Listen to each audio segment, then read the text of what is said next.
something new from Focus 3?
Ladies and gentlemen, welcome to the inaugural mission of 10 Forward with Brian Master Nunn. It'll be a fun show, ladies and gentlemen. Get rid of this picture. Boomer moments all around. Hey everyone, how are you doing today? I'm doing well. This has been a fun journey, culmination right here, right now. We're gonna have some fun with 10 Forward. This is gonna be a good show. We're gonna talk some Star Trek. We're gonna talk some news. It'd be fun. I just recently watched the last episode of Discovery, so that should be fun to discuss. I'll say hello to the chat, and then I'll bring my guest on here in just a moment. Hopefully, we can get a few others to join us a little bit later.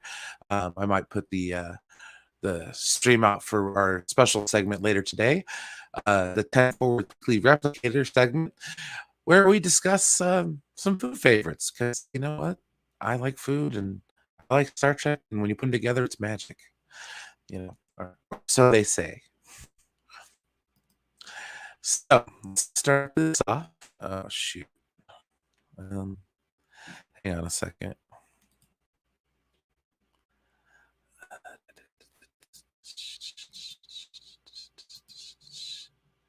Yeah, I know. It's probably laggy. My internet's on wonky. Damn it. There we go. Oh no. Oh no. All right. So anyways, hopefully it gets a little bit better, maybe. Connection's unstable. What the hell? It's dead air, man. It's dead air. It's terrible. I know. This is terrible. Camera. Advanced settings. That should be at least a minute.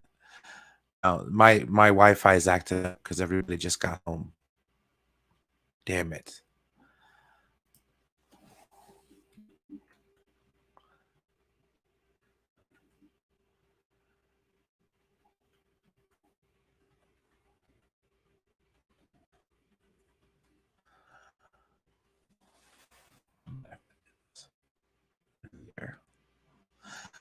Okay, anyways,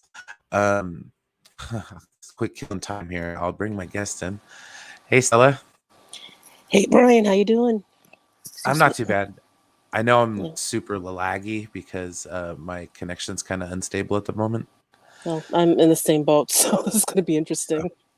Yeah. So, anyways, I'll get down to it. Say hello to everybody. That dude Vince, what is up, my man? Glad you could make it. Glad you could make it. Oh, says, hey, Brian, what's cooking or ooking? Hey, nothing much, man. I had some leftover Little Caesars before I started, so it's pretty decent. Pretty decent. Mm-hmm. Mr. Wayne, how's it going? Protoss X. Dang, I wonder what New Trek is like.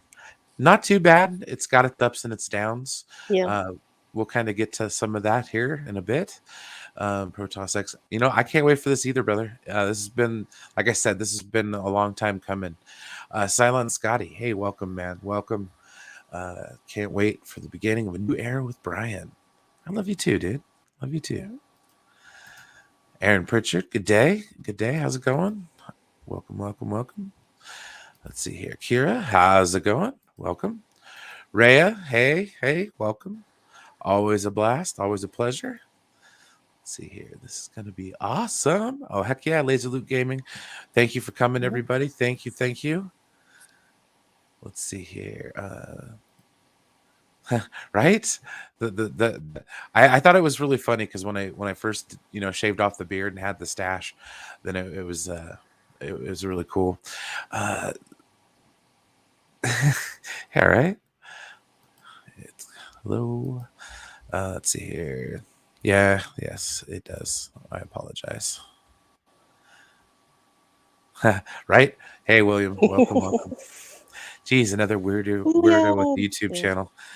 I'm on someone else's channel this time. Haha. No. Yes, it's glitchy. Hopefully, I got it fixed. Enosh might be around a little bit later, but that's kind of what we're doing here with the Pantheon. Is we're expanding our horizons with a little bit different shows, different viewpoints, and a little bit of different action.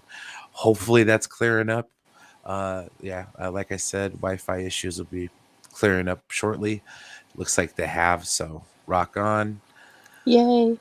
Let's see here. Hey, no, I have not tried the Bat Calzone yet. I asked them, I was like, did you guys get one of those Batman pizzas? They're like, I didn't want to get the Batman pizza. I'm like, for the It's just content. reshaped it. Oh, I know, but I'm not really that big a fan of Little Caesars, let's be honest. Let's see. Anchorman. Say my name, Brian. Anchorman. No. What's up, man? Thank you for stopping by. Welcome, everybody. Like I said, this is going to be a weekly Star Trek show where, probably towards the end, we work in a little bit of food conversation.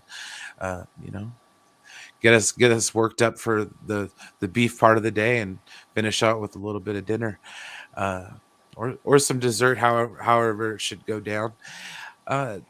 I've been a Star Trek fan. I mean, we'll basically kind of just start off talking about, our personal Star Trek journeys, as it were. I became a Star Trek fan in the early 90s or early to mid 90s, 93, 94. It was right around the time where Next Generation and Deep Space Nine were, kind of, one was ending and one was just getting started. And not only that, but Voyager was just right there and waiting in the wings, because that was 95, I believe it premiered. Those shows meant so much to me through school and all that kind of stuff, because I was kind of a shut-in because we moved at like particular parts growing up. So like for me, Star Trek was kind of my outlet, to a wider world. Kind of taught me a lot, taught me how to be like open-minded with regards to just pretty much everything you could think of, in terms of just like diversity of thought, diversity of opinion, just anything you could put on those lines. I learned from Star Trek. So let's see here. Dude. Yes. Yeah, Rhea. I'm okay with it if it's just for a short time period. If they're going to continue going forward with a Professor Xavier, maybe like I don't want to. I hate this because it makes me sound ageist, but no, let's be honest. There's a reason why we're only getting 3 seasons of Patrick Stewart on or on Picard, because he might not be around with us much longer. So let's treasure the moments we do have and be happy with it. But no, I'm really happy that he's going to be in Doctor Strange. I always liked his character. The Bat Calzone looks bad. Yeah, it just kind of looks weird. It's got that weird calzone look to it. Like the original calzone wasn't too bad. It was just the same thing, except they don't fold the wings in. Yeah. Or they fold the wings in, so it's like 4 of them. Let's see here.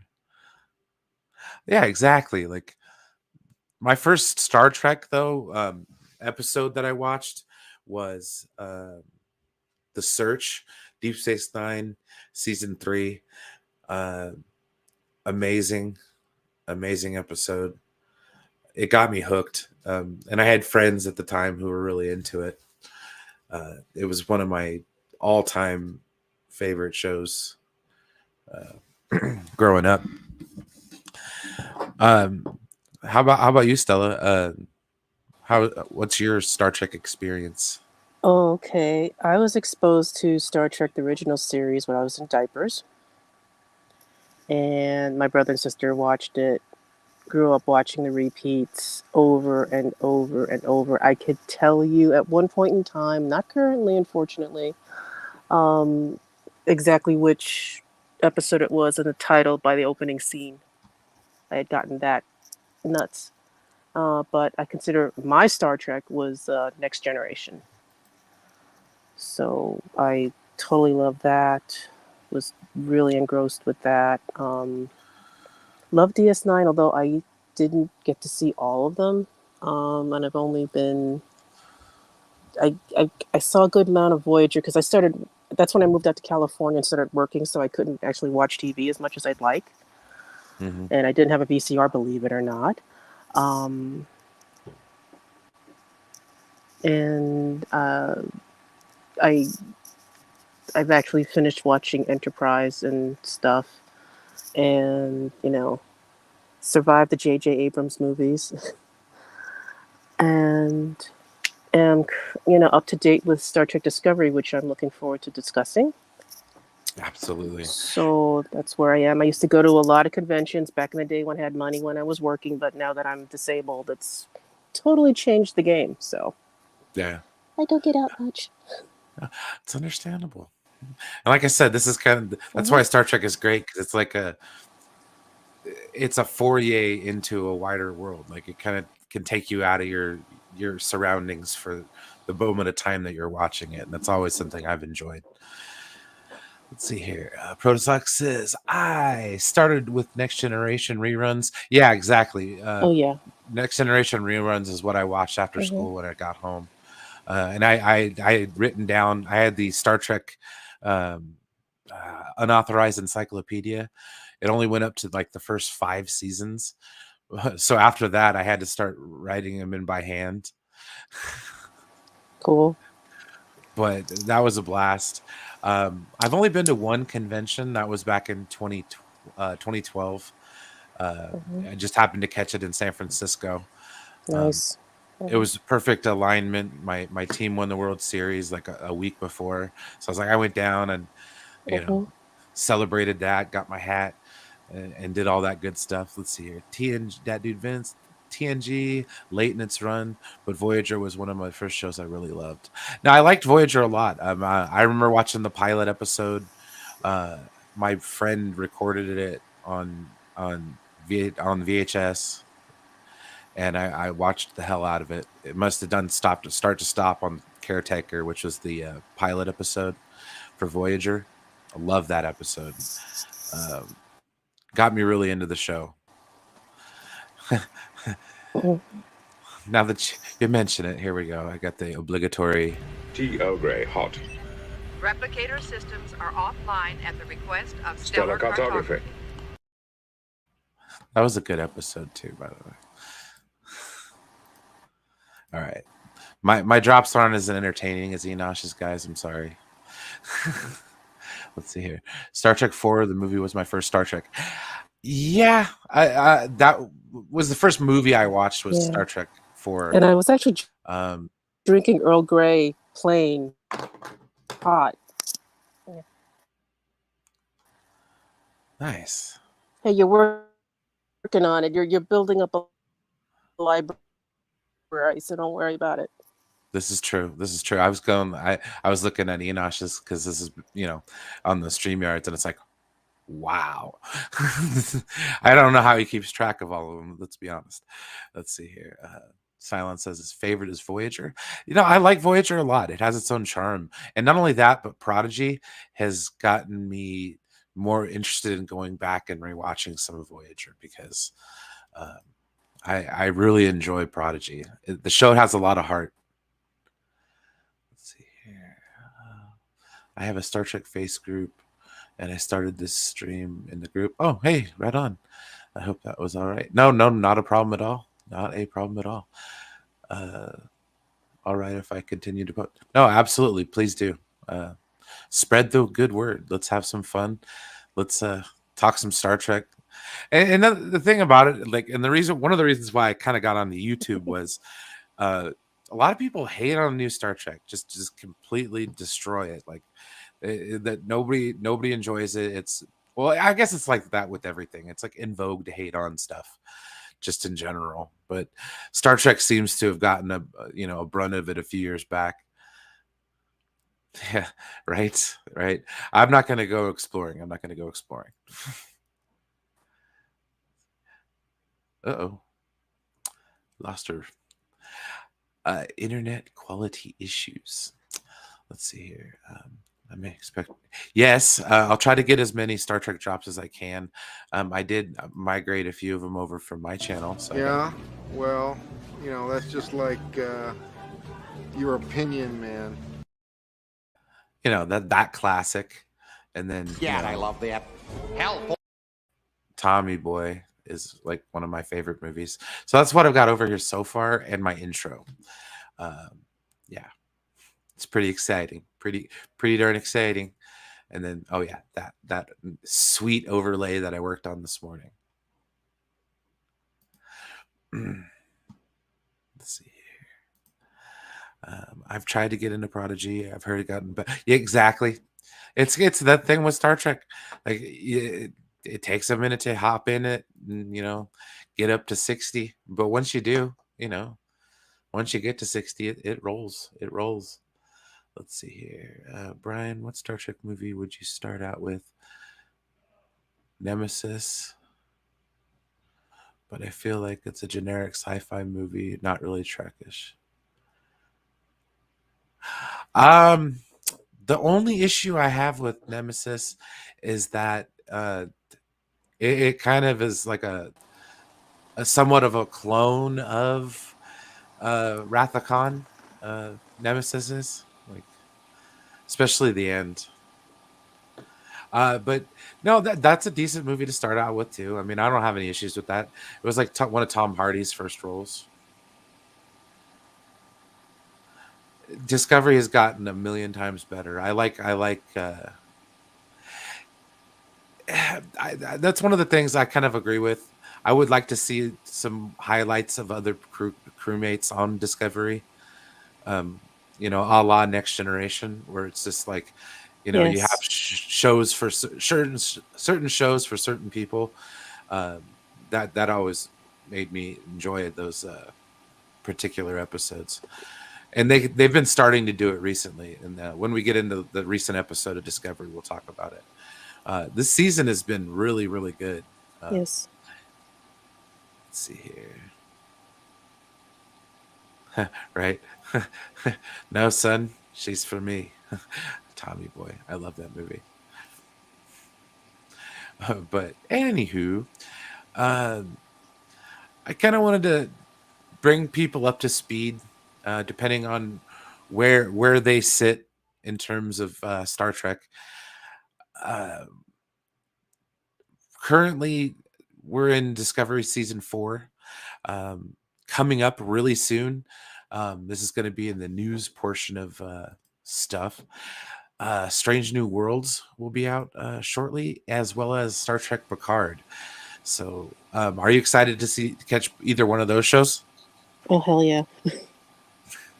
Well, Picard especially, because I kind of like how they left off at the end of season 1, and I'm really, really excited to see what they're going to do with Q.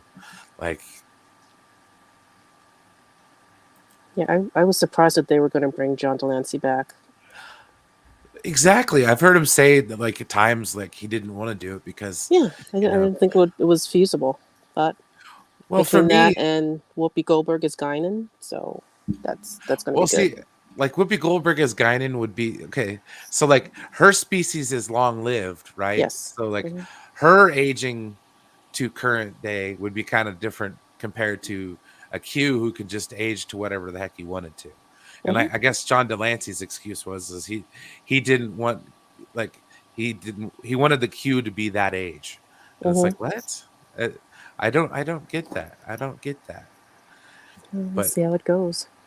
yeah, no, honestly, I'm really looking forward to that. That's like going to be the highlight of what's going to happen over the next couple months. Like it's Hmm. going to be so much Star Trek. I'm not going to know what to do with myself. And Oh then by the yeah. time it's all over, Lower Decks will bring us all back again for the next year of wonderful content. Let's see here. Yes. Strange. I like what they did with the Enterprise and the posters. Like, oh my Yes. gosh, it looks amazing, and no complaints compared to what we saw at the end of Discovery season 2. Like, Hmm. oh man, yeah, exactly, Vince. Like Star Trek 2 or season 2 Picard, it's going to be amazing. I like what they're kind of doing with it, a little bit of time travel, what it looks like, and they're going back to the year 2024. Um, in the Deep Space Nine episode, that's the year they went back to with the Bell Ah, that's riots right. and all Yeah. that stuff. It Hmm. happened in September 2024. So I'm like, oh, all right. Be nice if I'm wondering if, they do something with that. yeah, that'd be really interesting if they do a time tie-in because, Hmm. well, that one dealt with like some issues that we're kind of dealing with now, Hmm. but not. Yeah, actually, we are because like if you look at certain parts of like certain cities across the country where like homeless camps are becoming a major issue, or it's just Yes. so sanctuary districts. I don't know, man. They talked Mm. about them in Star Trek back in the 90s. Oh yes, They are that's good for at sure. predicting such things. Such things. Mm. All right. New crew says he's dropping a like and dipping. All right, man. Thanks for stopping by, man. I really do appreciate it. Everyone coming, I more than appreciate you guys showing up, um, taking time out of your day to hang out with me. I mean, come on, that's an honor. Um, the first super chat of the show, that dude Vince, $2 super chat. First show, first super chat. Live long and prosper. Peace and long life, my friend. Thank you very much, man. I really do appreciate that. Anthony Beltray. What's up, man? What's up? What's up? What's up?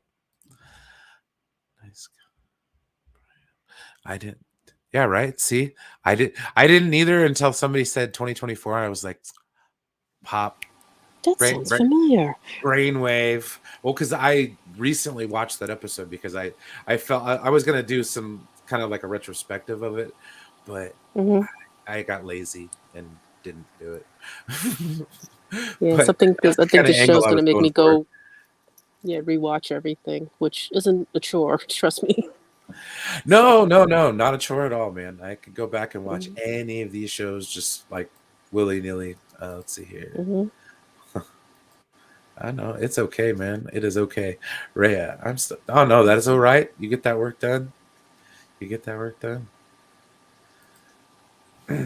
But yeah, I mean, in the current state that Star Trek finds itself in, it's really not in a bad place. I mean, I think. No, I mean, I'm trying to get.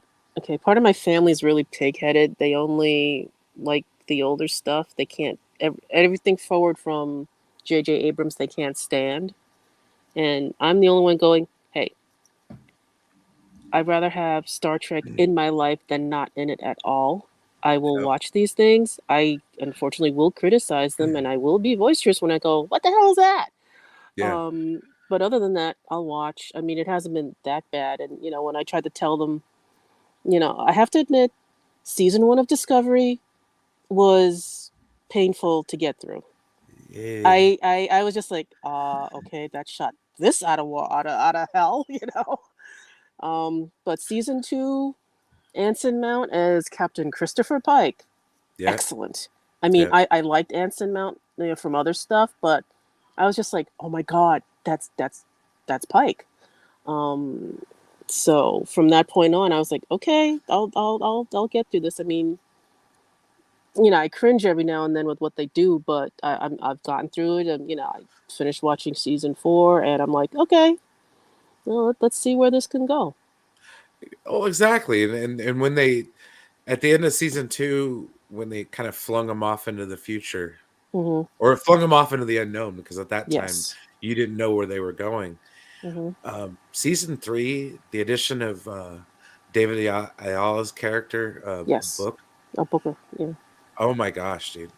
Just a whole Hmm. nother level of just what it brought to the show, because it gave Hmm. you a Michael Burnham a love interest, yes, but I think more of a kindred spirit almost. Yes. Hmm. Although in this most recent episode, it might have taken a few shots, but Yeah. No, I mean, it was we'll see where they go from there. yeah. I mean, it was an interesting dynamic. I do have to ask, since, like I said, I haven't been, believe it or not, in following Star Trek news that much. Do you know why they waited a month to air the last episode? They did it was like a mid-season break. They did the same thing with Prodigy. Oh, I was okay. like, I didn't I know hope they that. don't make this a thing, because that is irritating. Yeah, I was because like, to me, that kills your audience. Because when they were trying to bring V back on ABC, and they did that, and they didn't replay it on whatever streaming way back then, I think it killed the show. yeah, And it's just like, why do they do this to us? It's like Outlander with the 6-month break within the first season. I'm like, you're going to kill a lot of your audience off. So I don't know. I don't know. I think back to like the old TV days where this was running currently or concurrently, so it would be every once in a while you'd get like a 1 or 2 week break, Yeah, and I then could they deal would with one jump or two back weeks, into the but show. But yeah, 4? like a month. Yeah, Yeah, that's a lot. yeah. That You're like that's season ending time off. yeah, Like, yeah. That's like, okay, we'll leave you to your own devices and not really replacing it with anything of its like. So, I mean, I know it's on Paramount Plus. They got us hook, line, and sinker. I've subscribed, but it's like, okay, why yeah, 4? yeah, I can no, understand, a break because, okay, everyone's going to be watching the Super Bowl or something, but that wasn't quite the case. no. I didn't even watch the Super Bowl. I was like, I actually I caught, did I I did got there this. just before the halftime show, which is actually all I wanted, even though, forgive me, I was rooting for the Bengals. Oh, I was too. Yeah, because I always go with the underdog. And I live in LA, and trust me, I've heard plenty enough to stuff about the LA Rams. So it's just like, okay, I love them too, but I'm going with the Bengals. But yeah, it's like nothing really interfered, with the airing, and I'm like, okay, why wait a month? I mean, I saw it on that Thursday it was released, but it was like, okay, that's it. Right? That was my thing. I was like, okay, not quite a great cliffhanger, but it's there. Yeah, no. I as far as this recent season of, we'll touch on some of the new Star Trek here. With Discovery, season 4 has been probably my favorite season thus far. Season 3 was kind of okay. The problem Hmm. is that this is, and I feel like this is one of the things that they started going with too much, where these like galaxy ending disasters or Yes. some kind of anomaly that's, it's a mystery, but it goes throughout the entire show, and Hmm. it kind of bogs down after a while and doesn't really mean anything at the end. So Yeah. like season 3 was kind of like that with the Hmm. burn. It was like, it Oh was a yeah. great concept. It was like, Hmm. yeah, okay, what made all the dilithium explode? Hmm. Then you You find know, out it's a kid in a special place that had a temper tantrum. had I'm like, had fifis for like 10 seconds, and it was like yeah, that was it. They just yeah. happened to crash on a dilithium planet. Hmm. It's like, oh man, That no. amplified his powers and all that, that stuff, and I'm like, okay, I bit of a felt the same letdown. way when the Niners lost in 20 2020 and 2012 and Mm, any other time the 49ers lost, like hmm 2 weeks ago. No. Yeah. Let's see here. The burn kid. Yeah, exactly. Yeah. The burn kid. It was like that's why the burn happened. It hmm was such a great concept as to why everything got ruined.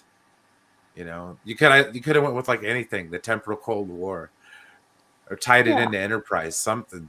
But Yeah. And no. I was like, Hey, Austin, no. what's up, man? What's up? What's up? And I do feel like that's kind of where the new Trek kind of it does succeed and it does fail all at the same time. Yeah, Like, I mean, I'll just be honest. It just hasn't gotten to the heights of what Star Trek used to be. They have moments, but as far as a whole show, complete and tied up in a nice little, box with a ribbon, no. I could see them trying. I mean, when Brian Fuller was going to be the original showrunner, I had hopes, and then things started to happen, and Michael Chabon, I'm still well, waiting. How's that? That's the nicest thing I could say. at least he's not the showrunner on season 2 Yeah, true. of But Picard, so that's yeah, positive. No, I wish they would have tried to pull in more legacy Trek writers. yes. I feel like they could have done with new writers is fine, but you bring in a lot of those older writers to kind hmm of show the new writers the Or just ropes. just be consultant to help with the show's Bible or whatever, and it. I don't know where everyone's gone off to, True, what they're true. using as a guideline, if Maybe Rick any. Berman's like, wash my hands of Yeah. that. Well, even if they did talk to him, I don't know if it would help at this point. It's true. A lot of Star Trek fans blame him for ruining stuff too. Oh yeah, no, we were there for. I was there for that. The Rick Berman's killing the franchise.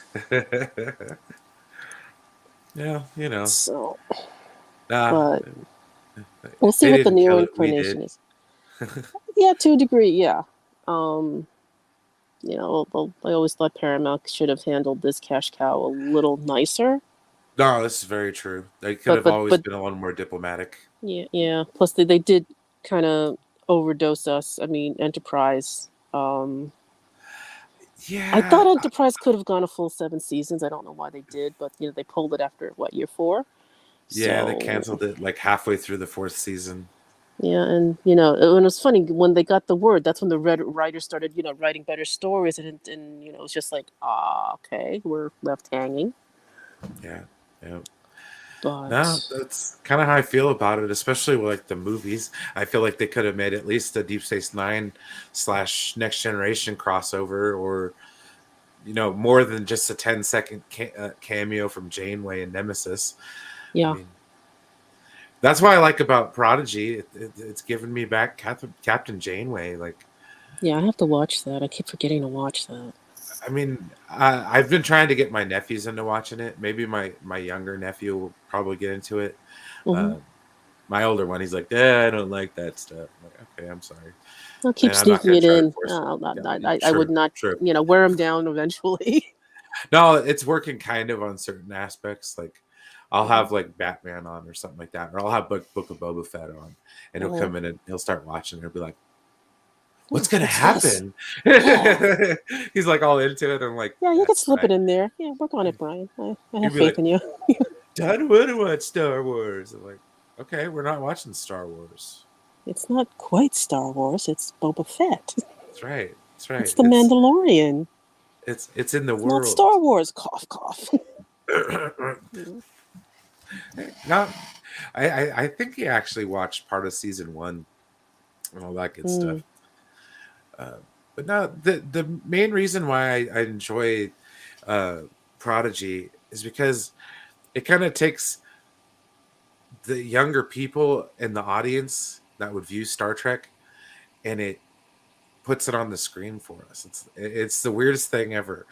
Like, hmm because I got into Star Trek, I was probably like 11, 12, It's about right. around there. And Mhm. I always saw myself like, oh, I'm gonna, like, I play captains, whatever the hell, and pretend I had a communicator badge because I didn't want to walk to work, and I'd beam to work, or it's not work, but school. I'd Mhm. beam to school, or I had a runabout in orbit and just use my replicator. That's right. Oh That's right. yeah, please. All the tech that it was inspired by Star Trek, and we're all working on it, one way or Yeah. another. Yeah. I mean, the hypo I, spray. That's the ionic transference. That's coming. mhm. Yeah, I saw that. I was like, wow, that's really, really cool. Mhm. They've come a long way since Motorola flip phones. Oh yeah. Oh, don't forget nanotechnology. It's very real for those who don't know. Yeah, kind of scary. You really think Yeah, about it. that creepy, but hopefully it'll be used for good. Yeah, as long as we don't like turn into the machine planet and No. start Borging out. Oh yeah. Oh yeah. That's a possibility. The Watch enhancements. watch watch a lot of Star Trek. I, you know, Hmm. I mean, I wouldn't mind turning into like 5 of 8, but we'll get there. Yeah. We'll be saying hi to Jerry Ryan. It's like, hey, hey, Yeah, Seven. right. Oh, But, so thank you. all right, so But yeah. I do have a little bit of an article that I wanted to show. Hmm. We have Screen Rant, the complete Star Trek timeline explained. So I figured it would kind of help us to go through and maybe talk about some of the shows that have been out and Hmm. how we felt about them. We talked about Enterprise a little bit. Um, I I'm going to be honest. When this show came out, I did not have the ability to watch it. That's okay. I think that's the whole thing. Because at that point, it that's what I meant by Paramount not treating its cash cow very well. We were at franchise fatigue at this point. That too. I was kind of burned out. Like I didn't finish. I finished Deep Space Nine, but by the time the Dominion War and Deep Space Nine was over, Hmm. I did finish Voyager.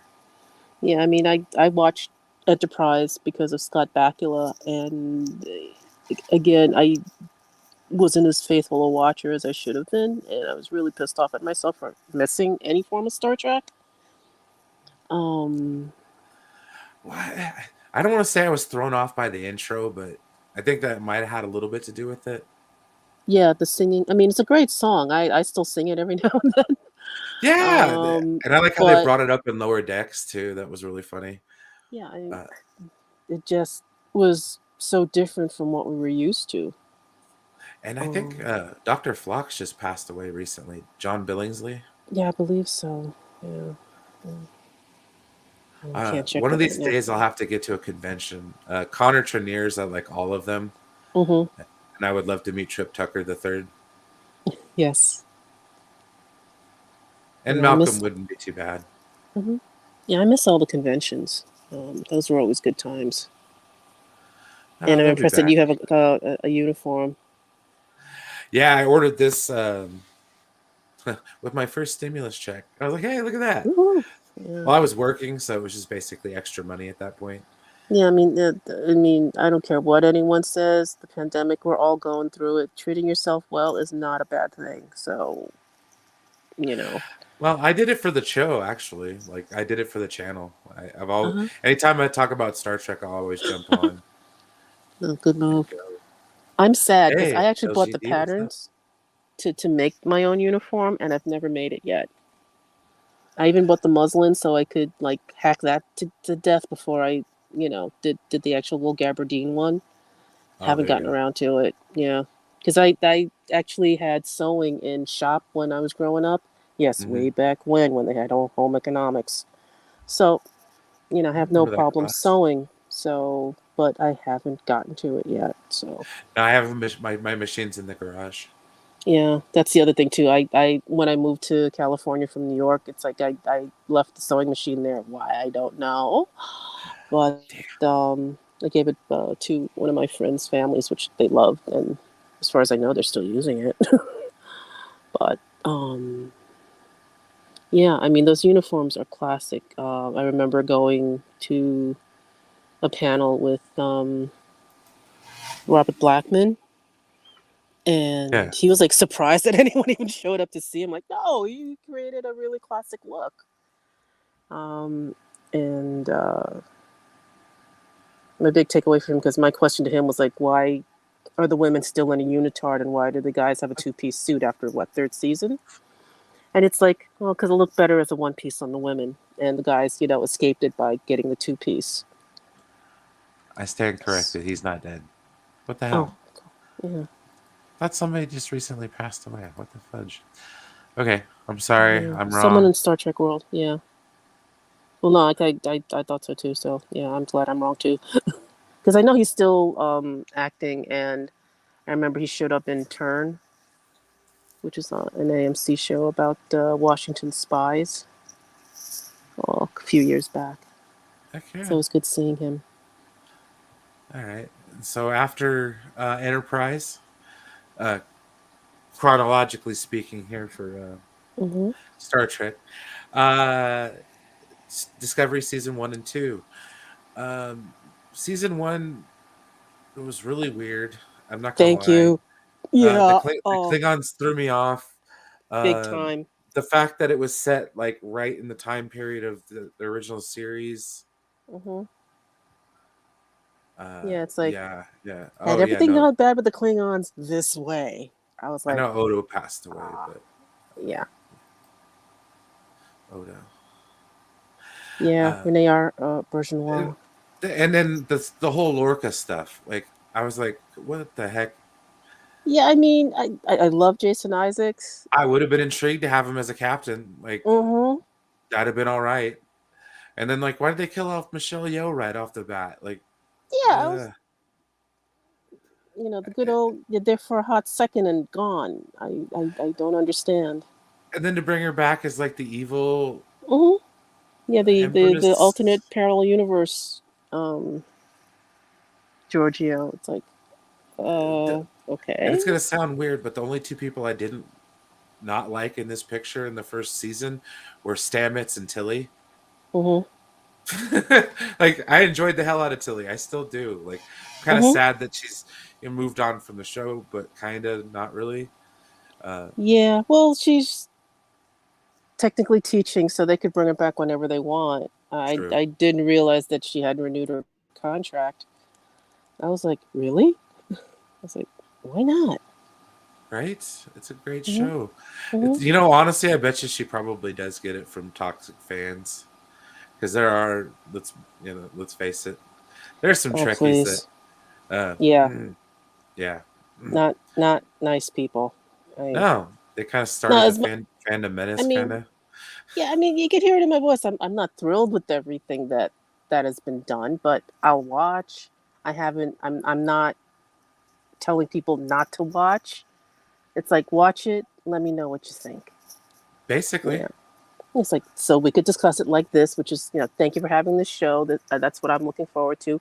I have an outlet to talk about Star Trek instead of, right? with my family that's going, no, I'll never watch it. I don't like it anymore. I'm like, whatever. Okay, I got to find. It's like, hey, yeah, Poindexter Lounge, nerds, yes. Here, here's my place. I could talk about this to someone now intelligently and not just yelling at me, going, I hate this, I hate this, I hate this. Well, that's why I said, like, I think Star Trek taught me to be open-minded. Like, if I Yes. learned one thing from Star Trek, it was like, this is the most open-minded TV show on television, like, bar none. Yeah, I mean, it makes you think. It's like, oh, it's like, okay, I'm understanding it. I mean, I remember, can't remember the name of it. Next Generation, when Beverly falls in love with that Trill that was male, and then at the end of it, the recipient was female. Yeah. And oh god, at that point, I was still in my teens, I believe, and I was like, oh, that's when you realize love is love, and there will be people that, okay, don't like females that much. I'll stick to the males. Um, I thought that was a great concept that would seep into it, and then the other one where Riker falls in love with a unisex person, but she identifies as female.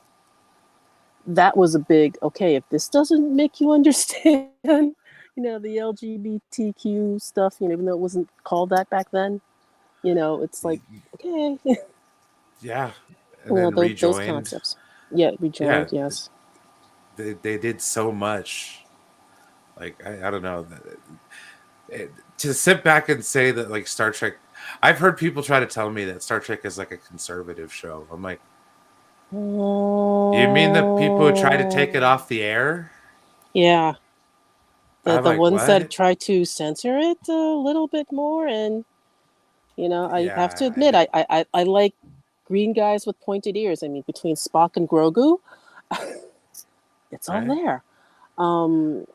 Something a little different to make you see our humanity and sometimes the lack of it. That's what Star Trek represents to me. I mean, I had someone got me the book, but unfortunately I didn't read it. All the things I learned from Star Trek. But the general stuff is teamwork, individuality, how to work together. I mean, that's what it is. No, that's 100%. So that's why I always try to get people to watch it and try to work that stuff in. I forgot where, but there was like some courses being taught using Star Trek as Oh, a yeah. template for a lot of things. I mean, it's sociology, tech, and some other things. Linguistics. Mm-hmm. Oh, and I remember my music teacher, and I'm gonna kick myself for it, but it was classical music, and forgive me, I believe his name was Mr. Lambert. What piece of music starts? I believe it was a minor triad or a major triad, and it's Star Trek. Alexander Courage's first three notes. Dun, dun, yeah. Oh, nice. Dun, dun, dun, dun, that boom, and I was like the only one that shot my hand shot up. I'm like, Star Trek, Alexander Courage. He's like, thank you. Beautiful. Oh, no, I Yeah, loved it. and I was When just I was like, in junior high, my school played the Generations Overture. nice. Yeah, that was the thing that killed me. I mean, it had music, but I had a really stodgy old music teacher, and everyone else is playing John Williams, and I was like, either go, can we play John Williams or Star Trek? That's too complicated for you. Like, no, it's not. No, I love the music of Star Trek. Jerry Goldsmith and his soundtrack for the motion picture still gives me goosebumps. William Powell with a $2 Yes. super chat. Is this another woke SJW show? Depending on who you ask, I suppose. Yeah. But no. And then we have everyone's favorite show, Star Trek: The Original Series. I'm looking forward to seeing the prelude to the Cage. Yes, that's going to be interesting. That's why I'm glad about Strange New Worlds. I really, really want to see that. Yeah, no, I mean, again, Anson Mount's really, excellent as Pike, and the way he talks about Star Trek. I didn't realize he was a Star Trek fan. So I love that. That was like people icing on the cake of like, fans. It's a Trekkie too. Yes. Yes. We got one. Yeah. Quiet. Yes. Voyager theme. And that also ended up being the Next Generation's theme for a long time. Black Ops, Jimbo, what's up, buddy? Yeah. Because I remember the controversy, like, oh, why are they using a movie, the music from a dud movie? And I'm like, it's not a dud movie. It was long as hell. But, worth it. It got there. It got Spock to cry, man. Speak of the devil.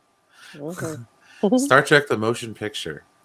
The one thing I just remember the most about this movie is the music. it was ahead of its time. The sound effects were cool. It had Mm-hmm. that like that 70s sci-fi feel to it. Like Oh yeah. it wasn't Star Wars. It felt more like 2001 kind of. Yeah. Well, my favorite thing about Star Trek: The Motion Picture, which we Trekkies have dubbed the motion sickness. Uh, The kaleidoscope scene. yes.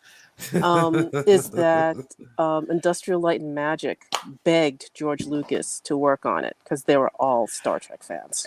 And they didn't though, right? They No, they did. uh, The ILM's in there someplace.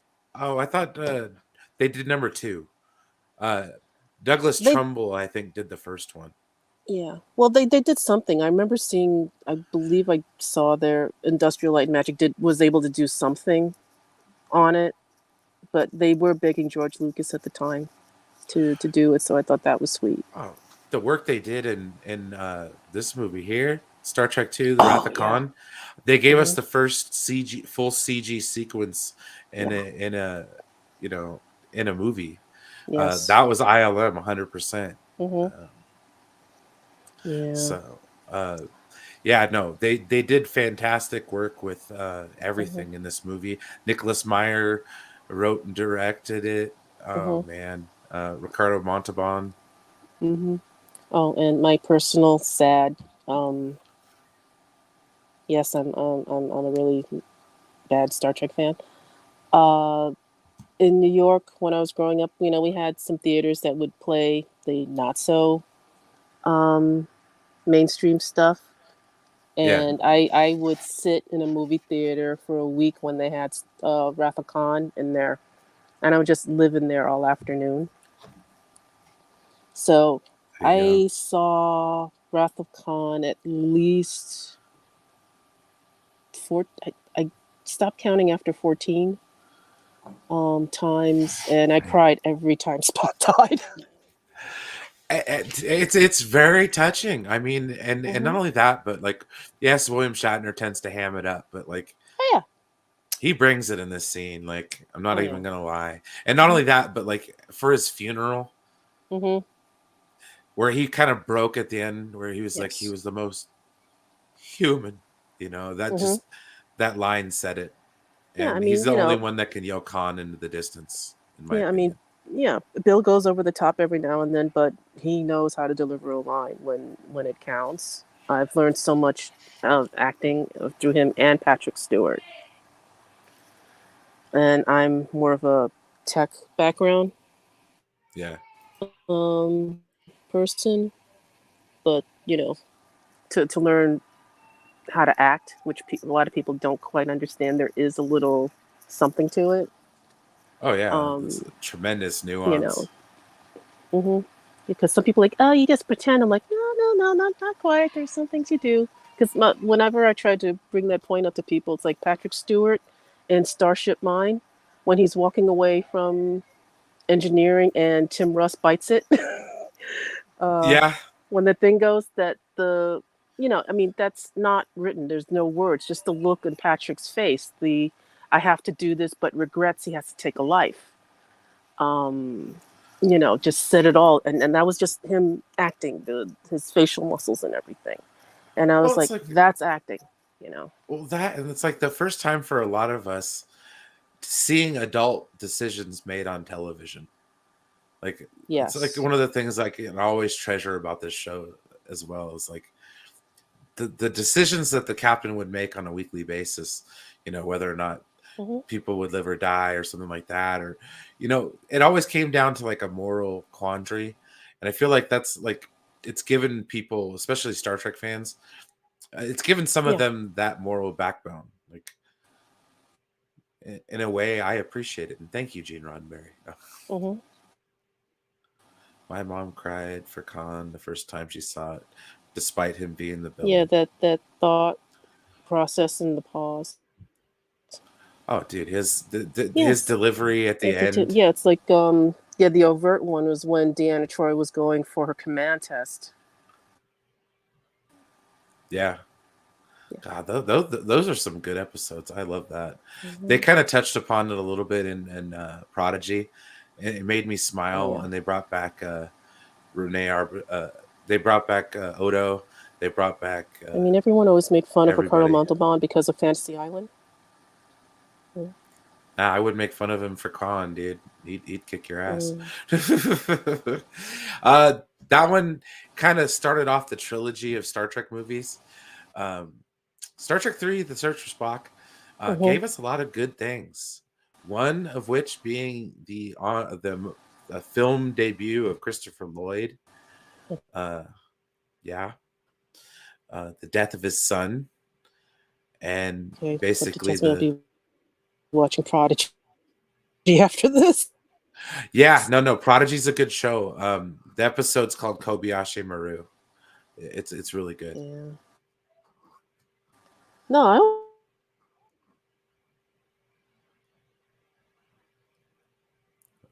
Uh-oh. Starting to lose you.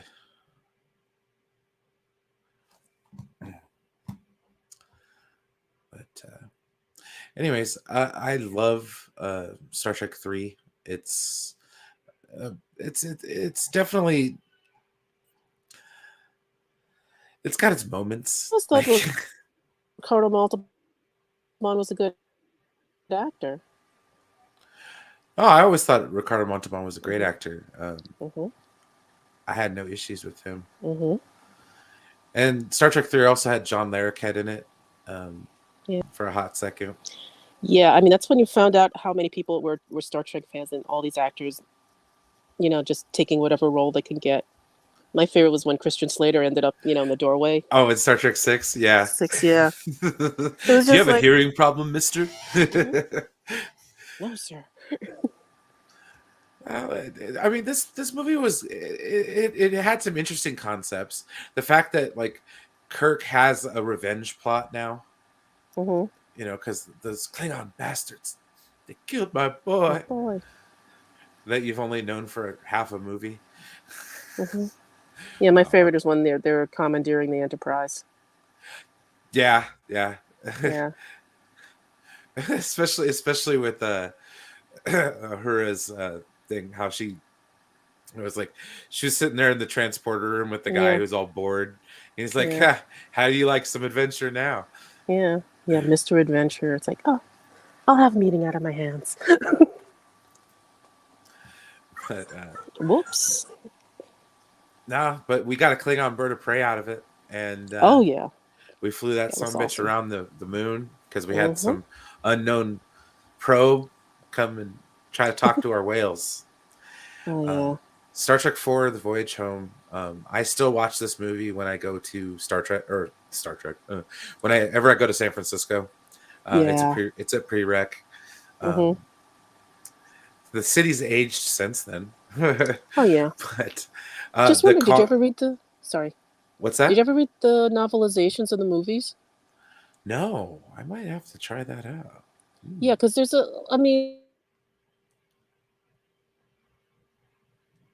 there's when he was on his way to Earth, and why he decided to, hey, where are these people? Let me go try to find them.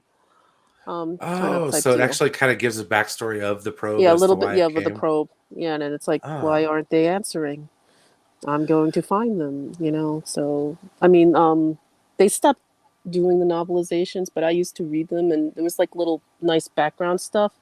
And even in Wrath of Khan, I actually read it I had to take an acting class, so I had to recite something, and there was a part where Saavik grew up was on a wild planet with all the half-breed humans and Vulcans, Romulans and Vulcans, and part of the ritual there was to guard the body overnight, and she sat with Spock's body after he passed, and that was part of it. So there are little things that each character did that naturally would end up on the cutting room floor because it doesn't advance the story, but it gives you some of the character that we want to know and like.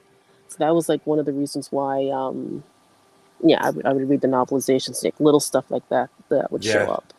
Well, Kirk's reaction to the destruction of the Enterprise. My God. Yeah.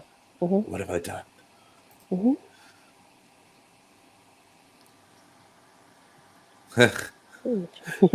When they went to Earth, I turned it off though.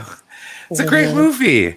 Yeah. I love the voyage home, dude. That punk rocker, yeah, dude. Mhm. That he's a production assistant. I think his name's Yeah. Kurt Thatcher. Uh, I think he worked for. I think Leonard. Yeah. He was one of his personal assistants, Mhm. and got that was one of the best parts. And Yeah, it he was a wrote little that song fun thing. himself. Mhm. He was in a punk band, and they wrote that song. Mhm. No, Star Trek 4, there is no Whale Institute in Sausalito, unfortunately. Yeah. I've tried, but Sausalito is beautiful, and if I ever had the money, I'd live there. Mhm. It's north of San Francisco, just on the other side of the bridge. Um, it I don't know. To me, it looks like where Starfleet Academy is, but I don't know. Isn't that on the Presidio? Yeah. But Somewhere near the Golden Gate Bridge. true.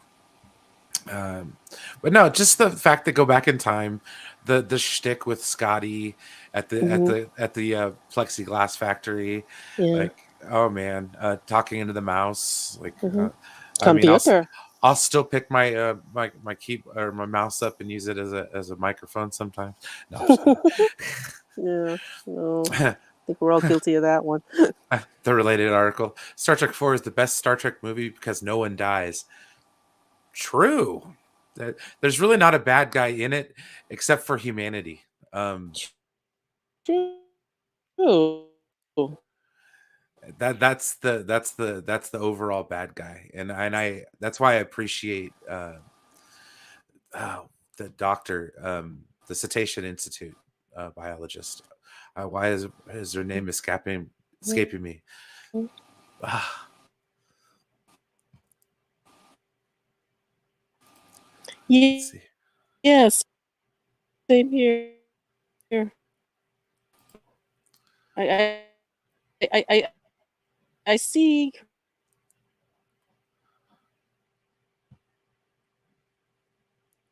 I agree, Vince. I agree.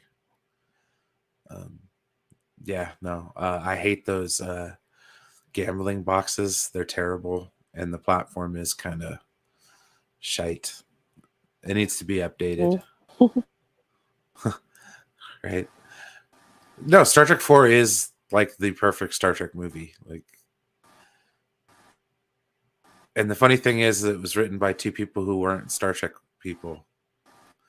Like before they got involved, it was written by Harv Bennett and Nicholas Meyer.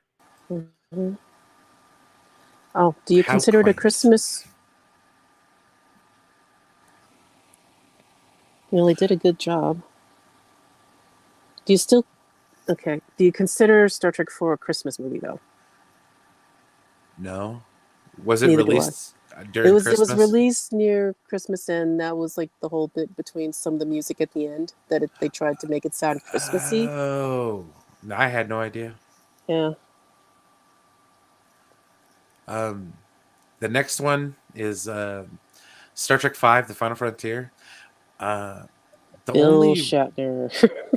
the only part I really enjoy about this movie is the beginning, Mhm. because I just recently went to Yosemite Ah, okay. last year, in fact. Brought Um, marshmallows with you? no, but I did go to the gift shop, and they do sell shirts that say "Go climb a rock." So I Mhm. took a picture of that because I was like, Kirk was wearing a "Go climb a rock" shirt. Mhm. But we did get to see El Capitan, and there was a couple people trying to climb it. So I Mhm. was like, oh man, dude, First Contact is a good movie. Yes. It's my favorite Next Generation movie, hands down. Yes. Exactly. Yeah. Agreed. Yeah. Mhm. What does God need with a And the starship? starship. Yeah. And Spock's half brother. Uh, Mhm. that whole storyline was kind of interesting. It kind Mhm. of had that feel of like Total Recall almost, that one Mhm. planet. So it was okay. I mean, it was a good movie. They brought back Jerry Goldsmith for the soundtrack, and he did a Mhm. great job with at the end with when they're going to see quote unquote God. Mhm. Yeah. Yeah, dude. Star Trek Five. I mean, the Enterprise A. That was like a maiden voyage of it. One of the Mm-hmm. funniest parts was when Scotty's like, "I know this ship like the back of my Back of hand." my Whack! hand. Boom. Smack. Yeah. Mm-hmm. And he breaks him out of jail. Yeah. My second favorite Star Trek movie of all time, Star Trek Six, The Undiscovered Country. That had a lot of good moments. And Christopher Plummer, I was just amazed at how much fun he was having being it. He was having a blast. He's like, "Well, I didn't want too much apparatus on my face," Mm-hmm. but oh man, he was just chewing the scenery up. And then these two together, Yeah. like They William must have known each Shatner. other for a Well, while. I think they did. Like, Yeah. I think he understudied for him at a certain point in time Yeah. early in his Yeah. career. I mean, just acting buddies, just like having at it. It's just priceless. Yeah, Yeah. no, and then with Spock and McCoy, Mhm. just kind of countering his Yeah. grandiose speech, Mm-hmm. just everything. I mean, the floating Klingon blood. Mm-hmm. They had to make it like pink, Yeah. so that was interesting. Mhm. Michael Dorn had a cameo. Yes, as the what's Kirk's attorney. Yeah, Colonel Worf. Yeah. Just and then Lieutenant Valeris with Yeah, well, Kim Cattrall. yeah. Yeah, everyone forgets that she was in there. Mhm. It's just amazing, and Yeah, Sex in the City, City. Samantha. Ugh. Yeah. She was in Star Trek. She played she a was in Star Vulcan. Trek. Mm-hmm. Oh, and not only that, but let's see, Renee Auberjonois was in this as well. He was Colonel West. Yeah. And then Cisco's dad, Brock Peters, was in here. Mm-hmm. Oh yeah, as, he was the Admiral Cartwright. the admiral that was the traitor. Yeah. Oh man, and then just the unraveling of the plot. Nicholas Meyer did a great job directing this. Mm-hmm. Yeah, I just can't say enough good things about this particular movie. Just it was amazing. And then came Star Trek: The Next Generation. Next Generation. What a beautiful ship. I loved the Galaxy class starship. Oh yeah, the design. Enterprise D. Yeah, that. Yeah, I got hot and bothered looking at it. Yeah, like, right. And then like with the technological advances in this show, with the holodeck, the tap communicator badges, you can get those now. You could Bluetooth pair them to your phone. Oh, I gotta get. Okay, I didn't know that. I have to get one. Yeah, I saw that. I was like, "What? Yes, no, that is cool." Because if you think about it, it's a perfect little. You know, it's the right size and the right spot. Yeah. And you're just like walking around with a communicator badge on, talking. So, the tricorders, I remember having one as a kid. The phasers, the upgrades, they weren't like a pistol anymore. They were more like a remote. Did you have the remote? Because they actually sold TV remotes that were like that. I was thinking about it. I never bought one, but I did get a communicator badge, and I actually bought one of the tricorders. That this should show still was like be at my parents' place. merchandising city, man. I know the original series had merchandising, but man, the Next Generation just TNG was really good, for a good several years until it started, sorry guys, getting cheap and cheesy. Yeah. But I kind of wish Tasha Yar. Yeah, Tasha Yar should have stayed on a little bit longer. I feel like they could have explored her better. Well, she wanted out so bad, so they wrote her out. Yeah. But yeah, I think Denise kind of regrets it now, and bring her back for Best of Both Worlds though. That was like a good absolutely. thing. That was Every time they well-written. brought her back was just like it was always a charm to see her come back. Yeah. Let's see here. Fun fact. Oh, that's right. That's right. He was younger. Oh yeah, Kurtwood Smith. He was the president of the Federation, and he's also in. He was in Next Generation. Deep Space Nine, and Voyager. Yeah, that's one good thing about was it Junie Lowry Johnson. She kept a lot of people around, brought them back for a lot of other stuff during the shows. Yeah, the casting the casting director. Yeah, yeah. Judy Larry Johnson. Yeah, that was it. Yeah. I agree. Data was one of my favorite characters. That's why when I met Brent Spiner, I couldn't talk. Oh, you actually got to meet Brent. Yeah, Awesome. in San Francisco, I got to meet Marina Sirtis, Brent Spiner, uh, LeVar Burton, which was freaking amazing, and Michael Mhm. Dorn. Nice. LeVar Burton, I was such a huge fan of reading Rainbow growing up. Yes. Yes. Like that was my exposure to literature for a Mhm. lot of like Oh millennials. yeah, everyone. I mean, that's the best way to go. I mean, he inspired a lot of people to read. I mean, for me, just a generation difference. Morgan Freeman on Electric Company. Yeah, He's what got me through elementary school. Made reading cool, and for you guys, it was LeVar Burton. So. Butterfly in the Sky. Yeah. Mhm. But I mean, heck, even like Will Wheaton, I might disagree with him now, but Mhm. he's all right. Gates McFadden, she came back on Prodigy. I wanted to burst Hmm. out of my seat. Like Okay. one of my favorite doctors of all time is Dr. Crusher. Mhm. I would love to see her in Picard in one way, shape, or form. Well, let's hope that they managed to write her in. That Beverly Oh, makes an appearance. nice. We got a post fourth season next, our Deep Space Nine picture. Mhm. Okay, so this is my favorite series, like hands down, Mhm. uh, because of this man right here, Avery Yes. Brooks, Mhm. Captain Benjamin Sisko. Mhm. Okay, while other captains might be explorers or Mhm. diplomats or fighters, he was all of them and none of them at the same time. Mhm. He was the builder. Yes. Like he even admitted it, and that's why like he took the role because he wanted to be like a a community leader almost, and Mhm. that's what he became. You Yeah, know, just to help Bajor rebuild. yeah, from years of a bloody and brutal occupation by the Mhm. Cardassians, which became a very well fleshed out villain. Mhm. Uh, oh yeah, dude, McCoy in the first episode of Encounter at Farpoint. Mhm.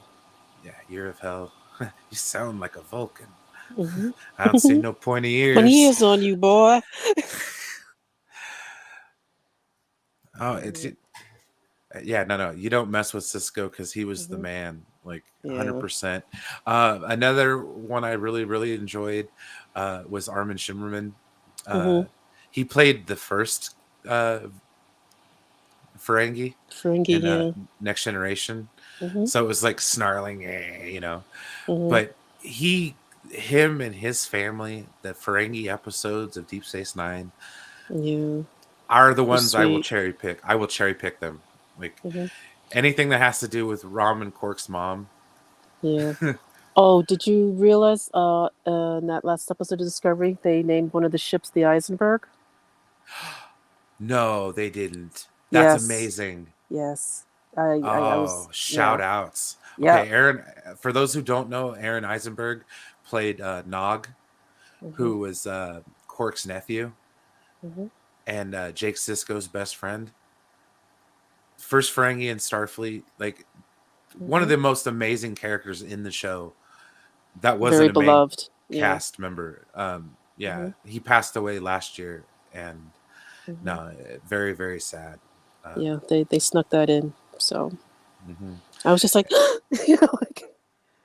And then Deep Space Nine, Worf came on. I Mhm. always like Colin Meaney as Chief O'Brien Yeah. from Next Gen, and then just expanding his character. Mhm. I mean, who doesn't like Bashir? Yeah. Julian Mhm. Bashir, Yes. Odo. I mean, and Kira.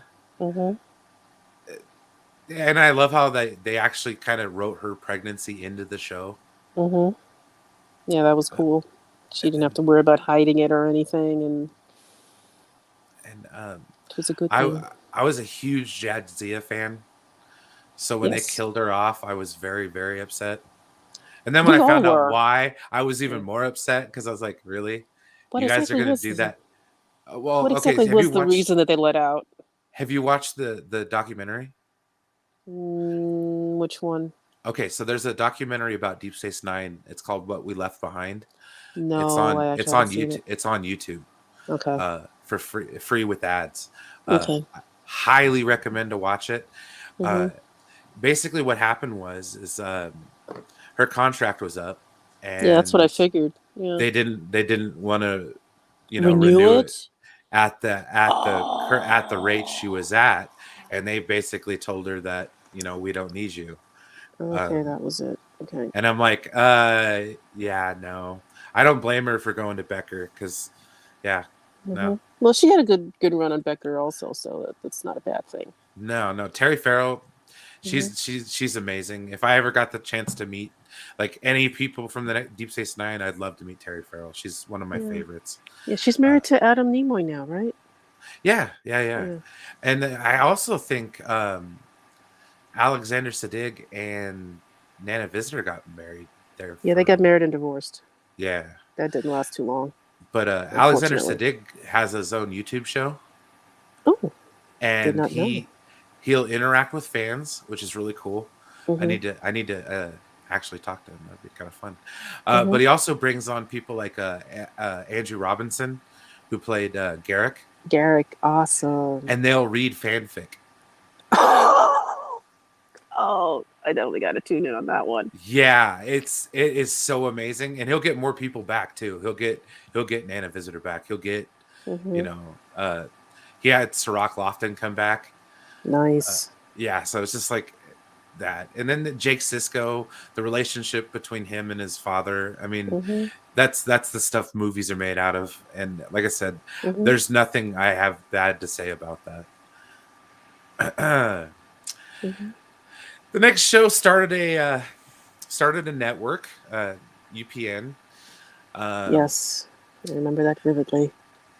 The only character from this show that I've met in person was Garrett Wong. I met Hmm. him in Old Sacramento for Pacific Rim Heritage Day. Hmm. That was kind of fun. But yeah, I really enjoyed this show. It took a little bit to get used to. I'm going to have Hmm. to get back into it because, like I said, Prodigy really hits on it. Hmm. Some of my favorites, the Doctor. Yes. His character evolved over the show just like Hmm. tremendously. I also liked Tom Paris. Yes. You know, everybody liked 7 and 9 and all that stuff, Hmm. but I liked Belana Torres Yeah. and then Yeah, I like Captain Balana Janeway. because I grew up in a neighborhood with a bunch of Puerto Ricans, so she's supposed to be half Puerto Rican and half Klingon. So I'm like, oh, that's a volatile combination. So, And she portrays it well. oh yeah, she did a great job. And I Um, liked when she started to direct on the show too. That was very good and very nice of them to do. and she did some good episodes too. Like Yes, it yes. was hats off. And then all of Mhm. that, I think I know Paris has done Yeah, he's a couple. done some directing also. Yeah, he's done Discovery. I think he's done a couple Yeah, Discovery episodes. yeah. Between him and Jonathan Frakes, yeah, Yeah, former actors coming back to at direct. LeVar Burton too. I think he's done a Yes. few episodes. Hmm. All right, we're in the next generation movie time. Uh, Mm. I do. I will probably try to wrap this up in about 20 minutes or so. Hmm. We'll. I don't think we'll have time to get to the weekly replicator, but we'll have to hit that one next week. Hmm. Um, maybe we'll have a little bit of time to talk about some food. Hmm. Star Trek Generations. Um, yeah, kind of an underrated movie in my opinion. Yeah, A lot of people hate on it. I like it. Um, yeah. The life that Picard could have had with the children was like, you know, yeah. didn't know that's what he would have wanted. Well, And I like Malcolm McDowell as the villain. oh yeah. And for those who don't know, that's Alexander Siddig's uncle. So it was nice to have an extended family member in the Star Trek universe. Oh, Garrett Wong was cool as hell, dude. He was Hmm. talking about like he's like, oh, I went through Davis once, and Davis is kind of close to Sacramento, but not really. Hmm. But no, he was good. He was funny, especially at Star Trek Day this last year.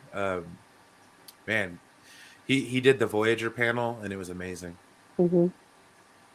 Oh, that's right. He does Twitch streams now. Hmm. A lot of the former actors have gone on to do other things. Mm-hmm. The only sad part about Generations was the Enterprise going down. Yeah, another one bites the dust. Yeah, it It's was like sad. going But without way that, through. Yeah, we wouldn't have we got wouldn't had first contact. Yeah. we wouldn't have got the sweet Enterprise E. Mm-hmm. This movie is amazing. It by far is my vision of the future. I know we're going Yes. through World War III here soon, and in 2063, someone's gonna warp. We're gonna meet the Balkans. Everything's gonna be cool. Yeah, we'll be good to go. We'll be good. We'll be good. Yeah. But yeah, no. Just the whole James Cromwell. He's another one I've happened to chance meet one time. Didn't get to say anything. Was really nervous, and yeah, it was with the guy from MASH, Peter Farrell. Yeah, not Peter, but it's last name is Farrell, the guy that played BJ. Yeah. Yeah, something like that. Mm-hmm. It's been a long time since I watched that show. Oh, same here. Let's see here. I told him my favorite episode of Voyager was Blink of an Eye. So he told me a very funny story about Daniel Day Kim looking at his oh man, his erection in his astronaut suit. That's funny. Yeah, I agree. The best Star Trek movie to date. So great. I have the poster hanging on my wall. Yeah. This particular scene where Data turns off his emotion chip got a good laugh in the theater. Yes. This was the first Star Trek movie I ever watched in the theaters. 1996, November 2nd or 22nd. The first time I saw the trailer for this was Independence Day. That was a good year. 96, man. 96. Star Trek Insurrection. It was an okay movie. I didn't hate it. It's kind of, it feels like a Star Trek episode more so than it should have been a movie. Yeah. Agreed. And again, it was the odd number one that wasn't great. Oh, that'd have been interesting. Tom Hanks for Zephyr Cochrane. That would have been cool. That would have been cool. Well, I liked Alfre Woodard too. She was amazing as oh yeah, she was Lily. Yeah, she was good. Like, but I mean, Donna Murphy was in this movie, and she was Doc Ock's wife. Yeah, I agree, dude. Generations and Insurrection, like watered down 2-part episodes, more or less. And not only that, but they tackled this episode concept twice. Once with Worf's brother, where they were trying to relocate them, and then again with the Native Americans in Cardassian territory, which kind of gave us the origin story for Chakotay, though. And then Nemesis. Yeah. It was all right. Yeah, because it's like you really couldn't hate Tom Hardy because he's a younger Picard, and he wasn't quite evil. That's where the like if they were to do like a recasting of a younger Picard, it would be a crime not to have Tom Hardy play him. Yeah. Ah, yes. And then Lower Decks. I've only seen two episodes, but I do want to watch more. I just didn't have Paramount Plus at the time. Now that I have it, I've just been too out of it to watch it. That, and there's just so much. Like that's what I ran into. I was overwhelmed with content when I first got it. So I'm like, where do I start? Like, what do I do? I'm like, But Lower Decks is possibly my great favorite new Trek show there is. Like, I love it. Yeah, because I was trying to get my friend to watch it because he was being really resistant about it. And I'm like, no, they have a lot of great puns and they're referring to the old shows. So, we're not missing out. Yeah, and it doesn't take itself too seriously. I think that's like Yeah. the most important thing. It's like, Mhm. guys, Star Trek, yes, it is serious at times, but it Mhm. also Yeah, doesn't this is take the itself too seriously. That's yeah, like this is the the lighthearted part, the little jokes about stuff that's already occurred, and it's with the people that we know, so it makes it all the better. So that's why I'm pissed at myself for not watching Lower Decks. Only not caught up on them yet, so like I'm gonna have a lot of catching up to do, especially That's with all right. you in this show. So Right? So it's 2 seasons and Mhm. I think it's 10 episodes apiece. Yeah, So and they're half hour a shot. So it's yeah. really not that it's not that much investment, but it's still that good. Mhm. The Kelvin timeline movies. Okay, so I have a caveat, okay? I Mhm. absolutely positively love Star Trek 2009. Okay. I think they did a great job. Into Darkness, Okay. however, Yes. uh not no. No, no. No, no, no. No. Yeah. Uh no, no. Sorry. Just not gonna do it. Yeah. Um, I actually had I We in one of my have jobs. Safinash. Hey, gosh. Um, I actually had in one of my jobs, I had a customer that worked with it within J.J. Abrams' crew, and I did tell her because basically they were having a Star Trek poster mounted, and I was the person assisting her, and I told her, "Listen, I'm an old Star Trek fan, and even though I'm not thrilled with the Kelvin timeline, I'll watch it." And she looked at me and said, "Thank you. There's so many people that hate this stuff." I don't And hate it. I'll watch yeah, it. Like uh, Beyond, I've only watched it twice. Like yeah. And I'm like what I told us, like, I'm not hating on you. Like, thank you for keeping Star Trek alive, but can you not mess up, f with the timeline so much? you know. yeah, yeah. Well, the thing is that sucks about it is like kind of the same thing that's going on with some of the other properties that we enjoy.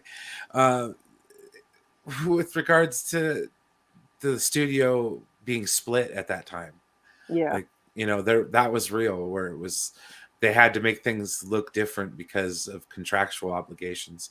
Mhm. um Star Trek 2009 was great. In the Mhm. Darkness, it's okay, it has its moments. The Klingons look I did not like that at all. Yeah. um the fact that it was Khan really bugged me. Mhm. um just on so many different levels. Mhm. Star Trek Beyond, I like I said, I've only watched it twice. I was kind I, of burned by In the Darkness, so I red boxed it. yeah.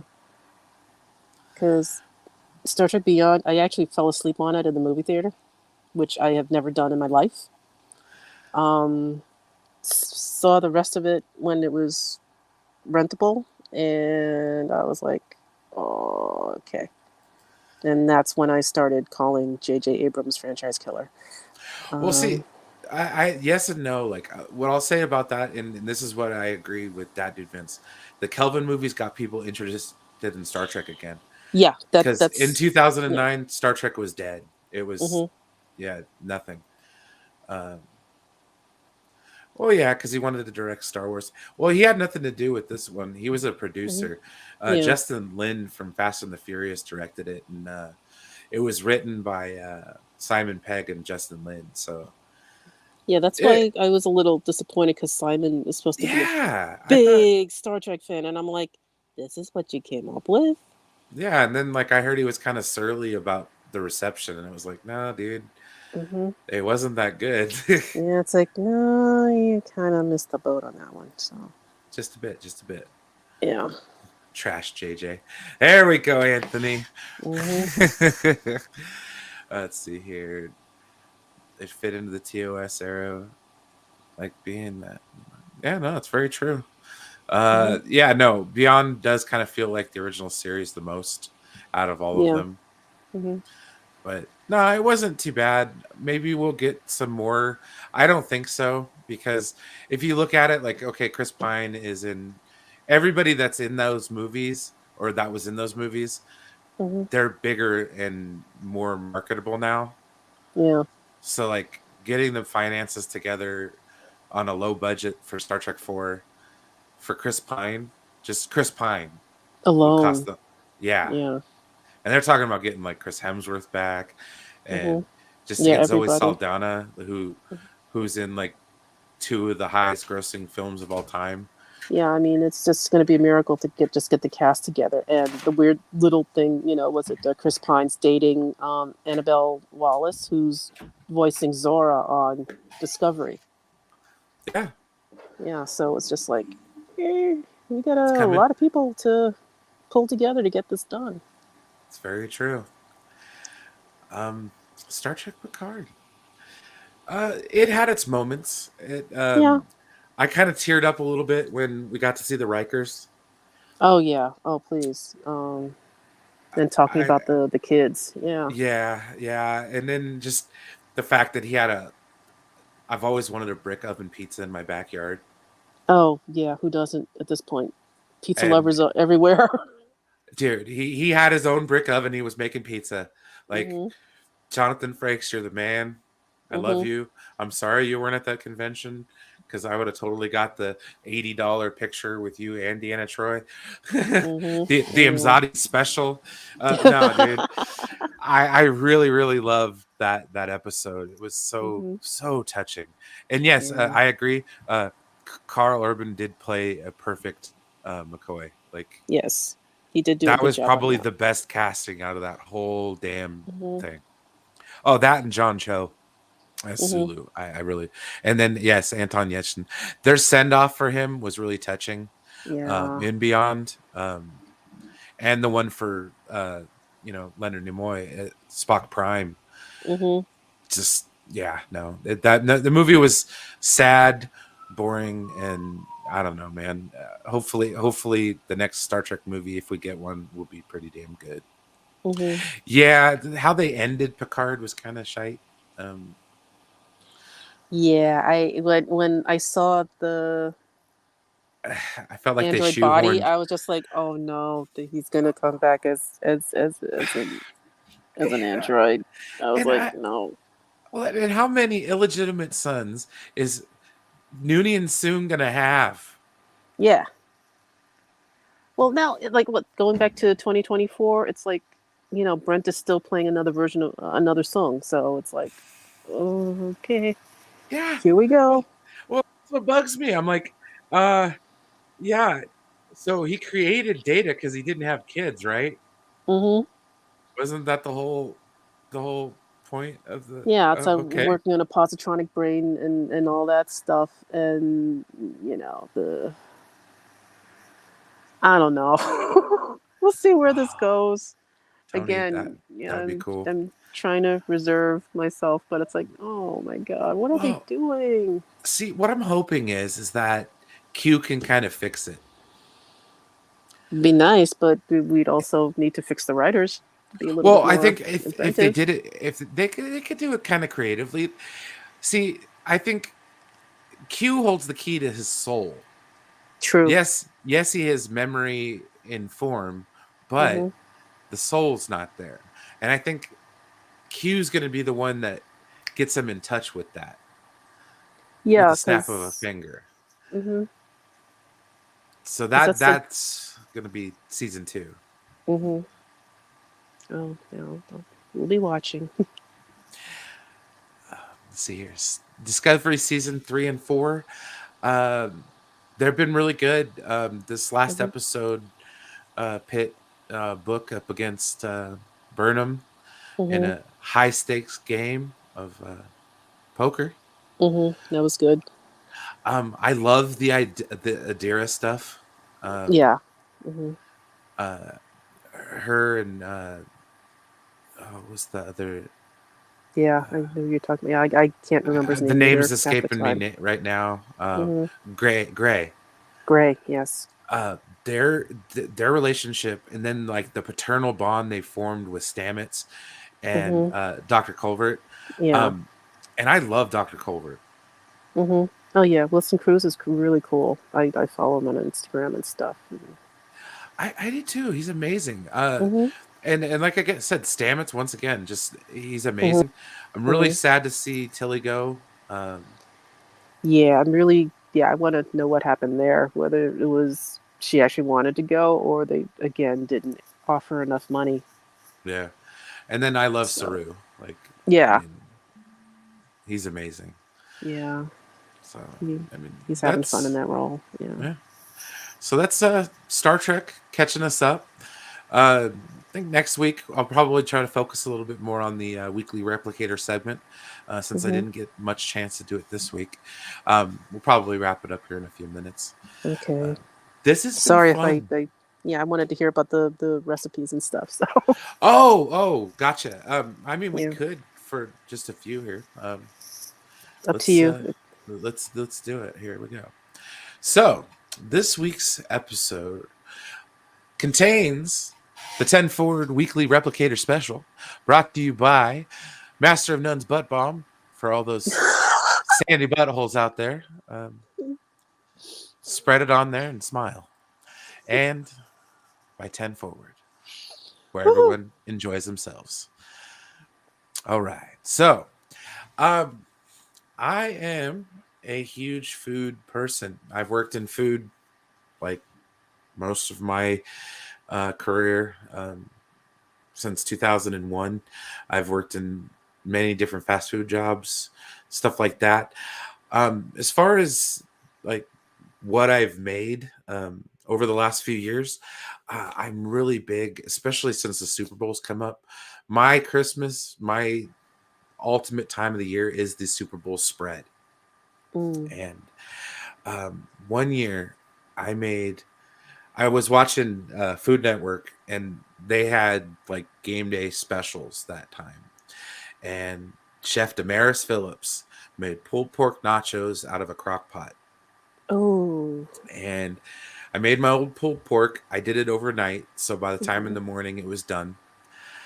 It smelled so good in the morning when I came downstairs. Yeah, I love slow Um, cookers. oh, man. And then we did, I made my own cheese sauce. Started with a Nice. roux Mhm. and kept adding my cheese and all that kind of stuff. Mhm. Peppers. I also did my own fried wings. I boiled them first, and then I Mhm. breaded them, and then put them in the fryer. Mhm. Made my own wing sauce. Made my own dipping sauce, which was a smoked blue cheese sauce. Oh, Oh. nice. Mozzarella sticks, pita chips, because uh, Mhm. they held up well to the pulled pork nachos. Yes. And yeah, um, that was the Nice. best Super Bowl spread I've ever had. Uh, Mhm. I made a bunch of other little stuff, some pizzas. I love messing around with the smoker. Oh, God, if Uh, I we had a backyard. we have a little chip smoker. I'm gonna try to get it off my dad because he's got two of them. Nice. I wanted to do chicken breasts again Mhm. because I love smoked chicken. Mm. Yeah. It's just something to be said about it. It's Yes. fantastic. Yeah. No, I love smokers. When I had I was helping a friend make something, and it was just like, yeah, I got to get me one of these days. But I also need like a backyard. I live in an apartment, so that ain't gonna Yeah, happen anytime soon. that's right. Food talk. Mhm. Taco Bell versus KFC. Um, hmm. Well, they're the same company, Yeah. but if I were to choose between the two, I'd rather have KFC. Yeah. I've worked at Taco Bell way too many times. Uh, Dude, one of these days we will do a fast food tier list. It's going down.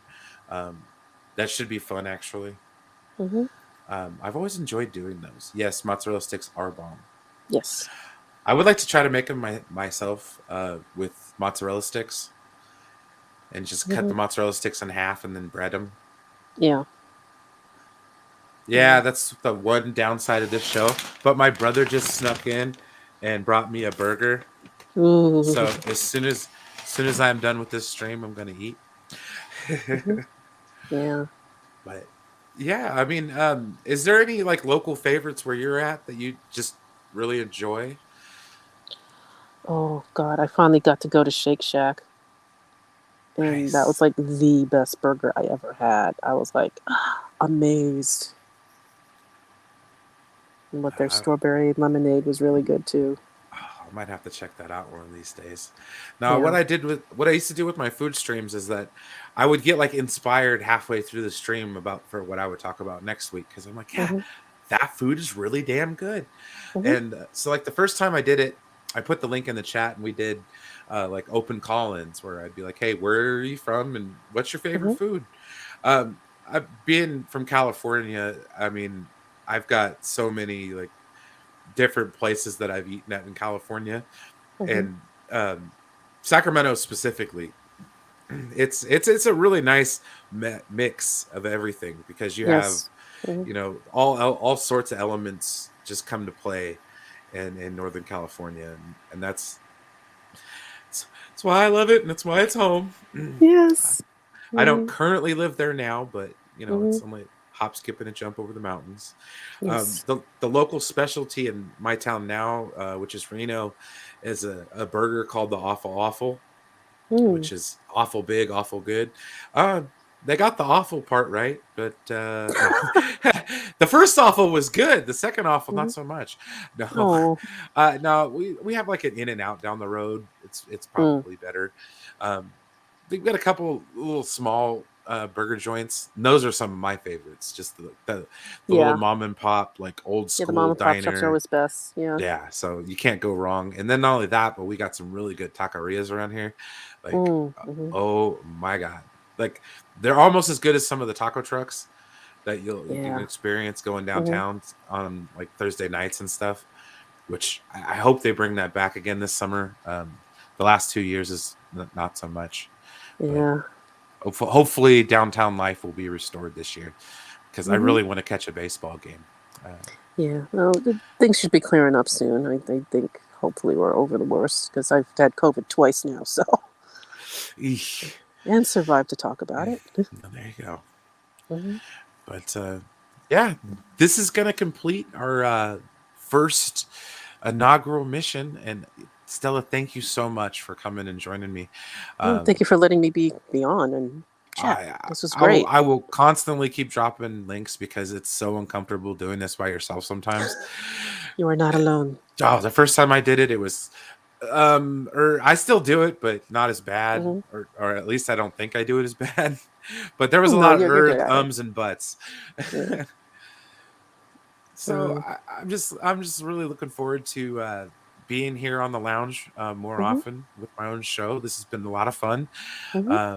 Thank you, Enosh, for like hooking this up, man. This has been a blast.